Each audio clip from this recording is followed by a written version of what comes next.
PBB is real na daw mga master dito po sa ilang bahagi ng Region 5. Ayon po sa nag-send sa atin ng mensahe.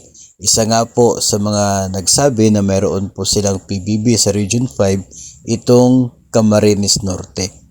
If sinabi po na Division of Camarines Norte, possible po na elementary po ito, no? Kung elementary itong sender natin, then it means na buong division na elementary ay mayroon na po. Kung high school, ay baka sila lang sa kanilang paaralan.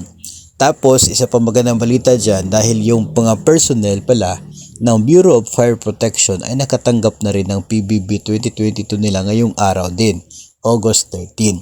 Marami na rin po ang nag-message sa atin at nag-confirm na talagang natanggap nila today ang PBB 2022, no, dito po sa mga personnel ng Bureau of Fire Protection. So congrats para po sa mga empleyado ng gobyerno na nakatanggap ng kanilang PBB 2022 for today. Hopefully po ay masundan pa at madagdagan pa ang mga happy people ng gobyerno na tatanggap ng performance-based bonus.